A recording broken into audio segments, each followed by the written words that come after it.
বাঁকুড়া ইউনিভার্সিটির Yuji third সেমিস্টারের programme কোর্সের অন্তর্গত ডিএসসি পলিটিক্যাল সায়েন্সের শেষ মুহূর্তের প্রস্তুতি সম্পর্কে আমাদের আজকের এই স্পেশাল ভিডিও। কাজেই আজকের এই ভিডিওটি কিন্তু তোমাদের জন্য খুবই গুরুত্বপূর্ণ হতে চলেছে পরীক্ষার সামনে। আর এই মুহূর্তে কোন কোন প্রশ্নাবলী মোস্ট ইম্পর্টেন্ট তার লিস্ট আজকের এই ভিডিওটিতে তোমরা পেয়ে যাবে। তো ভিডিওটি শুরু থেকে শেষ পর্যন্ত অত্যন্ত মনোযোগ সহকারে কিন্তু তোমাদের দেখতে হবে।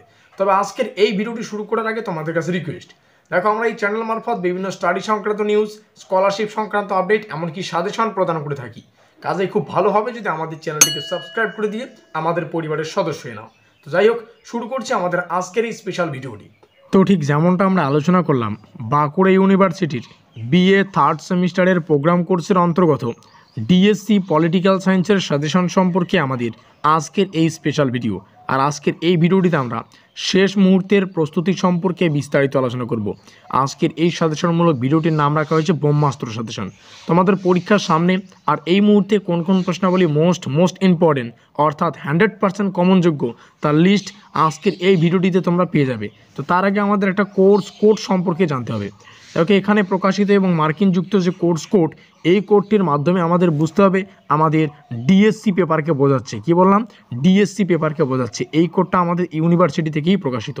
আর এই পেপার, এই যে এই কোর্সের যে পেপার, সেই পেপারটার নাম হচ্ছে কম্পারেটিভ গভর্নমেন্ট অ্যান্ড পলিটিক্স।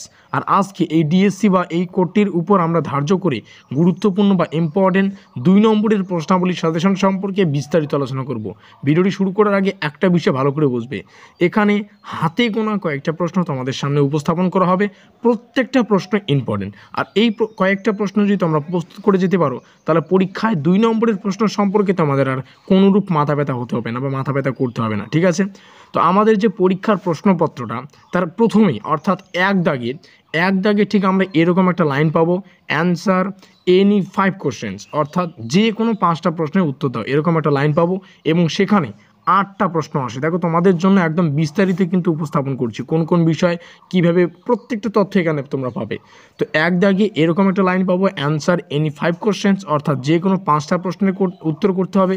সেখানে টোটাল সর্বমোট কিন্তু 8টা প্রশ্ন আসে। আর 2 × 5 অর্থাৎ এখান থেকে 10 নম্বর কিন্তু তোমাদের হাতে।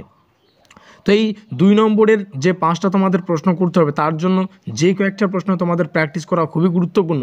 তার মধ্যে প্রথম প্রশ্ন, আইনের অনুশাসন বলতে কী বোঝো? প্রশ্নগুলি যথার্থ ইম্পর্টেন্ট, প্রত্যেকটা প্রশ্ন ইম্পর্টেন্ট। প্রত্যেকটা প্রশ্নের শেষে দেখবে স্টার চিহ্নগুলো অধিক সংখ্যায় কিন্তু রয়েছে। পরবর্তী প্রশ্ন, বর্তমানে যিনি মার্কিন যুক্তরাষ্ট্রপতি পদে রয়েছেন তার নাম কি? একজন মার্কিন রাষ্ট্রপতির কার্যকালের মেয়াদ কত বছর হয়? তৃতীয় প্রশ্ন, একক কেন্দ্রিক ব্যবস্থা বলতে কী বোঝায়? Most important. প্রত্যেকটা প্রশ্নই তোমাদের প্রস্তুত করতে হবে। সংসদীয় শাসন ব্যবস্থা বলতে কী বোঝো? ফ্রান্সের ড্রোইট অ্যাডমিনিস্ট্রেটিভ বলতে কী বোঝো? কর্তৃত্বমূলক শাসন ব্যবস্থার সংজ্ঞা দাও। মানবকেন্দ্রিক নিরাপত্তা বলতে কী বোঝো? বিশ্বায়ন কী? পরবর্তী, তুলনামূলক রাজনীতি বলতে কী বোঝো? ব্রিটিশ সংবিধানকে অলিখিত বলা হয় কেন? ব্রিটেনের রাজতন্ত্র টিকে থাকার 2টি কারণ উল্লেখ করো। পরবর্তী 12 নম্বরে রয়েছে মার্কিন যুক্তরাষ্ট্রের সিনেটের সৌজন্যবোধ বলতে কী বোঝো? পরবর্তী নেক্সট 13, মার্কিন যুক্তরাষ্ট্রের খেয়াল খুশি মতো সুযোগ সুবিধা বন্টন ব্যবস্থা, সেই ব্যবস্থা বলতে কী বোঝো? ঠিক আছে। তার পরবর্তী, তুমি কোন যুক্তিতে ফ্রান্সকে একটি এককেন্দ্রিক রাষ্ট্র হিসেবে বিবেচিত করবে? পরবর্তী, সমানুপাতিক প্রতিনিধিত্ব বলতে কী বোঝো? পরবর্তী 16, 17, 18, 19, 20, 21, 22, 23, 24, 25, 26 প্রত্যেকটা প্রশ্নটি দেখে নেবে। আমি জাস্ট স্ক্রল ডাউন করছি। এখানে যথারীতি তোমাদের কিন্তু মোট 33খানা প্রশ্ন রয়েছে। এই কয়েকটা প্রশ্ন জাস্ট রেডি করো পরীক্ষার সামনে।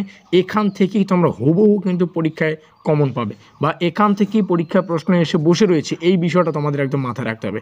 সর্বশেষ যে 3খানা প্রশ্ন, বিশ্বায়নের প্রকৃতি আলোচনা করো। রাজনৈতিক বিশ্বায়ন কি?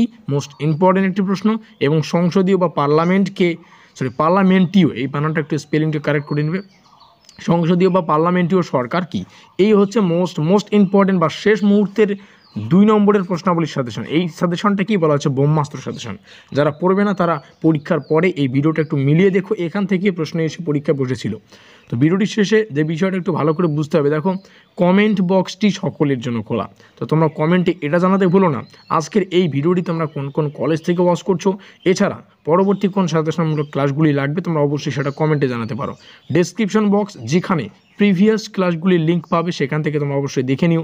বাংলার প্রত্যেকটা সাজেশন, ইতিহাসের প্রত্যেকটা সাজেশন, শেষ মুহূর্তের বাছাই করা গুরুত্বপূর্ণ প্রশ্নাবলীর সাজেশন আমরা লিঙ্ক ডিসক্রিপশন বক্সে দিয়ে দেবো, তোমরা সেখান থেকে দেখে নিও। ভিডিওটি ভালো লাগলে অবশ্যই লাইক করে দিও, বন্ধুদের কাছে শেয়ার করে দিও। আর এখনও আমাদের পরিবারের সদস্য না থাকলে আমাদের চ্যানেলটিকে সাবস্ক্রাইব করে দিয়ে আমাদের পরিবারের সদস্য নিও। তো আমাদের আজকের এই স্পেশাল ভিডিওটি এই পর্যন্তই।